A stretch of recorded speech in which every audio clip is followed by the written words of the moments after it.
জীবনের সঠিক শুরু এটাই হচ্ছে সফলতার প্রথম চাবিকাঠি।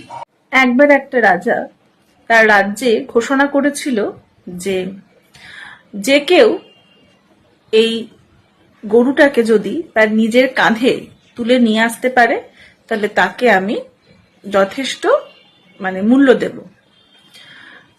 এটা প্রায় রাজ্যের যতজন একদম পালোয়ান টাইপের লোক ছিল, শক্তিশালী লোক ছিল, সবাই চেষ্টা করলো, কেউ কিন্তু পারলো না।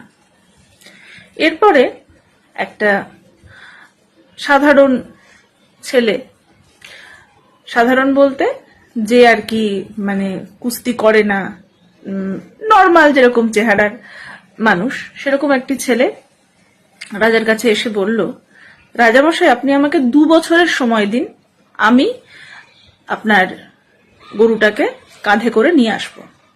রাজা বলল ঠিক আছে, দিলাম। এরপরে ঠিক 2 বছর পর দেখা গেল ছেলেটি সত্যি সত্যি একটা বড় গরুকে তার কাঁধে চাপিয়ে নিয়ে আসছে। এটা দেখতে পেয়ে রাজামশাই তো অবাক হয়ে গেল যে এটা কিভাবে সম্ভব।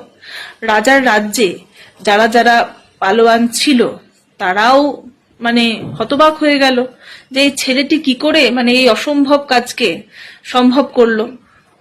তখন সেই ছেলেটি বলল, আমি যখন আপনার এই রাজসভা থেকে গেলাম, যাবার পরে আমি একটা ছোট বাছুর কিনি, আর সেই বাছুরটিকে আমি প্রতিদিনই আমার কাঁধের ওপরে চাপাতাম। তো এইভাবে আস্তে আস্তে সেই বাছুরটার ওজনও বাড়তে লাগলো, বাছুরটা আস্তে আস্তে বড়ও হতে লাগলো, আর আমার একটু একটু করে নিজের শরীরের সেই বাছুরটাকে নেবার ক্ষমতাটাও বাড়তে লাগলো। এই করতে করতে বাছুরটা আস্তে আস্তে গরুতে পরিণত হলো, আর আমি রেগুলার যেহেতু ওকে একটু একটু করে কিছুক্ষণ সময়ের জন্য আমার কাঁধের ওপরে চাপাতাম, যার ফলে সেটা আমারও অভ্যেস হয়ে গেল আস্তে আস্তে তার ওয়েটটাকে নিতে পারা। এটা শুনে রাজা তো ভীষণ খুশি হলো। এখানে বন্ধুরা আমার একটা কথা বলার আছে যে আপনারা যদি একদম ফাইনাল প্রোডাক্ট কে যদি আপনারা দেখেন তাহলে কিন্তু আপনারা কখনোই সেই জিনিসটাকে নিতে পারবেন না।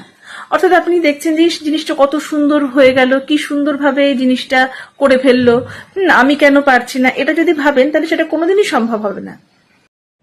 সেই জন্য বন্ধুরা সবসময় ছোট থেকে শুরু করুন, একটু একটু করে শুরু করুন, ধাপে ধাপে শুরু করুন।